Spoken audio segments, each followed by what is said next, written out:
Palavra da Verdade, devocional de 11 de março, a essência da vida eterna. Tendo Jesus falado estas coisas, levantou os olhos ao céu e disse: Pai, é chegada a hora, glorifica a teu Filho para que o Filho te glorifique a ti, assim como lhe conferiste autoridade sobre toda a carne, a fim de que ele conceda a vida eterna a todos os que lhe deste. E a vida eterna é esta, que te conheçam a ti, o único Deus verdadeiro, e a Jesus Cristo a quem enviaste. João 17, de 1 a 3.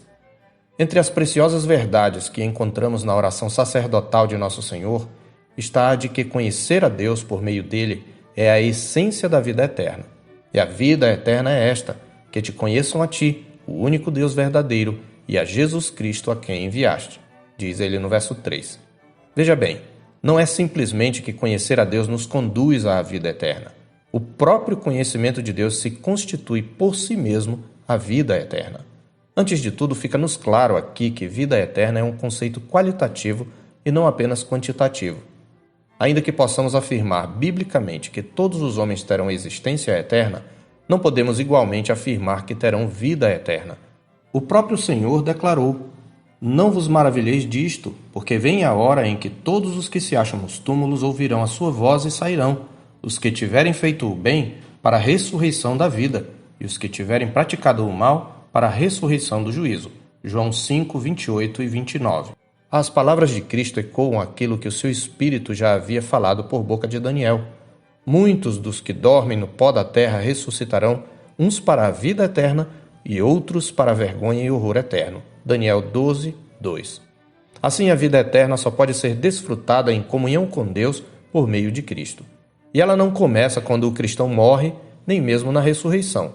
É claro que em sua morte os que estão em Cristo Jesus entram num gozo de comunhão com Ele e, consequentemente, numa qualidade de vida jamais experimentada neste mundo, num lugar onde nunca mais experimentarão tristeza, nem dor, nem serão tocados pelo pecado. É igualmente claro na Escritura que somente quando da ressurreição dos mortos, na vinda de nosso Senhor, experimentaremos a plenitude de vida, quando até o nosso corpo desfrutará de vida incorruptível nos novos céus e nova terra.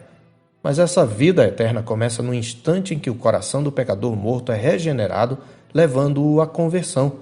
A partir daí, o regenerado pode desfrutar substancialmente da nova vida por meio do Espírito Santo, que abriu o coração do pecador e, tendo este crido em Jesus Cristo, sela-o para o dia da redenção, passando a habitar nele e provê-lo de um antegozo das bênçãos vindouras. Desse modo, a vida eterna é um dom presente, que historicamente tem início na regeneração, quando recebemos uma nova natureza, tornando-nos nova criatura, e cuja culminância será na segunda vinda do Senhor. Então, como diz Paulo, conhecerei como também sou conhecido, em 1 Coríntios 13, 12a. Na consumação, porque teremos um conhecimento perfeito de Deus, receberemos a plena semelhança com a humanidade perfeita de Cristo, como está escrito: Amados, agora somos filhos de Deus e ainda não se manifestou o que haveremos de ser. Sabemos que quando Ele se manifestar, seremos semelhantes a Ele, porque haveremos de vê-lo como Ele é. 1 de João 3:2. Veja que a plenitude do conhecimento de Deus está ligada à semelhança do crente com Cristo numa relação de causa e efeito. Logo, a plenitude de vida está ligada com a vida de Cristo pulsando plenamente em nós. Esta é a vontade de Deus Pai para seus escolhidos desde a eternidade, porquanto aos que de antemão conheceu, também os predestinou para serem conformes à imagem de seu Filho, a fim de que ele seja o primogênito entre muitos irmãos, diz Paulo em Romanos 8, 29. Então, à medida que vamos crescendo no pleno conhecimento de Deus, a vida de Cristo vai sendo moldada em nós. Isto equivale a ter um caráter santo e irrepreensível, propósito da nossa eleição eterna, assim como nos escolheu nele antes da fundação do mundo, para sermos santos e irrepreensíveis perante ele e em amor, conforme Efésios 1, 4. Sabemos, portanto, que aqueles que foram regenerados e justificados e que serão glorificados na consumação dos séculos, impreterivelmente estão sendo santificados no presente. Eis a relação entre o conhecimento de Deus e a santidade.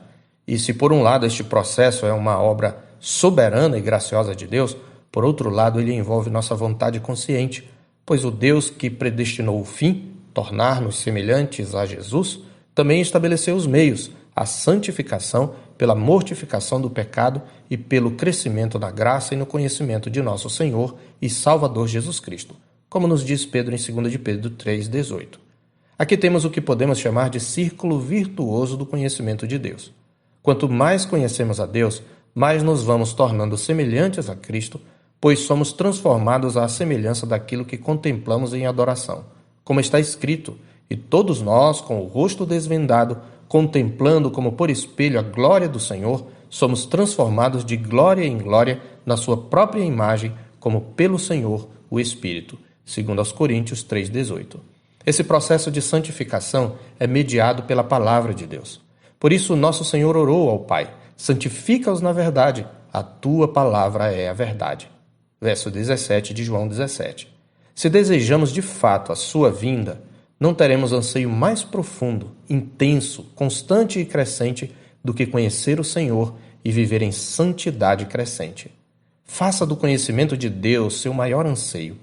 Deus se agrada em se fazer conhecido de nós. Por isso, como disse Paulo em Colossenses 1:10, o viver de modo digno do Senhor, para o seu inteiro agrado, é o viver frutificando em toda boa obra e crescendo no pleno conhecimento de Deus. Eu sou o pastor Marcos Augusto, pastor da Terceira Igreja Presbiteriana de Boa Vista, em Roraima. Tenha um bom dia na paz do Senhor Jesus.